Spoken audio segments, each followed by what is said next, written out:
Cyclone Amphan is all set to slam into West Bengal and Odisha this afternoon, packing winds gusting to a speed of 185 kilometers an hour. It will also bring with it torrential rainfall threatening to inundate many of the low-lying areas. Remember, 3 lakh people have been evacuated to safety yesterday itself. Well, to talk more about the sort of arrangements that are in place and how the government and authorities are dealing with the extensive damage that is expected, we're now joined by Satya Pradhan, DG NDRF. Thank you so much, sir, for speaking to NDTV. You could tell us a bit about the preparations ahead of the cyclone. Yesterday there was a meeting as well in the center, and all help has been offered to both the states.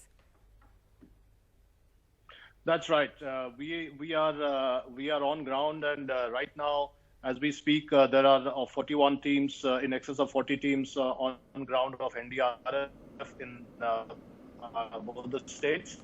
The situation is like this: the wind speed has picked up and the rains have picked up, but not to a very serious extent.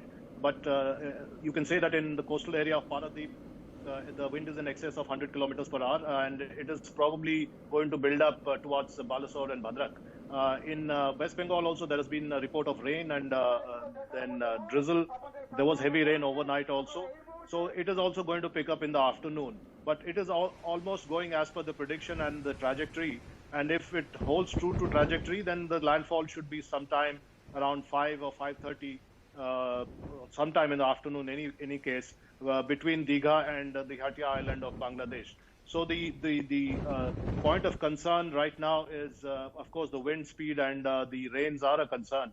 But I think there is a third concern, and that is the storm surge, which is going to happen in the delta area of the Gangetic Delta, which is again the Sagar Island and the Kakdweep area, which is between Digha and Hatia island of Bangladesh. And that is where the storm surge has to be tackled in terms of the amount of water that can come in from the tidal waves, because we must remember that this is a no moon day. It's an Amavasya, as they say, and the tide will be riding on the normal tides of Amavasya.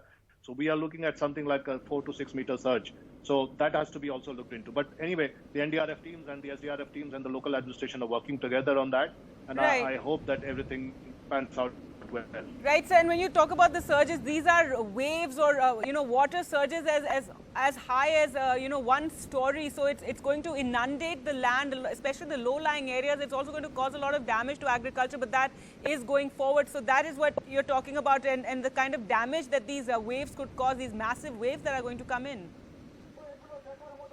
Yeah, that's right, because this is a very inundated area as it is. There are a lot of rivers and rivulets, hundreds of rivers and rivulets. So those inlets will be used by the water which is coming in from the sea, and it will go inland. But then there might be water which is coming into the island itself. So that is a concern, and that is the preparation for. Let's hope that everything turns out well. Right, sir. And this time around, with this cyclone, another challenge has been that we're in the midst of a pandemic as well. People have been under lockdown. So now suddenly, moving all those people into shelters, how challenging has it been? Well, I cannot underestimate that, and I cannot overstate that also, because it is a very different and unprecedented challenge. We have never had such kind of a situation where there are 2 different kind of disasters, 2 different beasts, so to say, and they are quite challenging in their own right, each one of them. COVID is something which is totally new. It's a public health and epidemiological disaster, and this is the cyclone, which is a super cyclone category, which is only the second of its kind in the history of independent India and Bay of Bengal. So you can see the combination of this is quite formidable, I must say, and it poses a challenge for us. The same protocols that you do to handle normal cyclones, whatever speed they may be, is not going to hold true this time. The cyclone shelters will have to be recalibrated. The sanitization drives will have to be done properly. So everything has to be in the context of COVID. So it is cyclone management in the context of COVID, and this is a challenge. And I would say that whatever it takes, we are up for it. We have been preparing for floods in the time of cyclone in any case, monsoon in the time of COVID in any case. So I think we'll take that learning, and we were preparing for that mentally. So I think we are up for it. But we'll learn as it goes, I think. Right, sir. Also, this super cyclone has been downgraded in a sense from super cyclone to a severe cyclonic storm, and it is, as you said, only the second time that we're experiencing a disaster like this. But we're a lot better prepared than we were in 1999. That goes without saying, because as I keep repeating. Since 1999, it has been a very steep learning curve for India, and we have, I think, learned it well. We have learned our lessons well.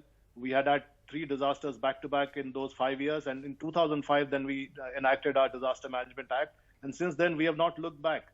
And I must say that at present, the government is very focused on disaster governance, and the ecosystem is made, the policy is made, and the protocols are made, and there are things like the authority. There is the NDRF, which is also a product of the Act. There is a National Institute of Disaster Management, which is a training hub and a capacity building. And then the states have also, really upgraded their disaster management systems and the policies. And some states are doing very well in terms of disaster response. So all this is coming together for India, and I think we have developed a very good template of disaster response, and there is good federal and state combination, synergy and coordination, which is standing in good stead. All right, thank you so much, Mr. Pradhan, for speaking to NDTV.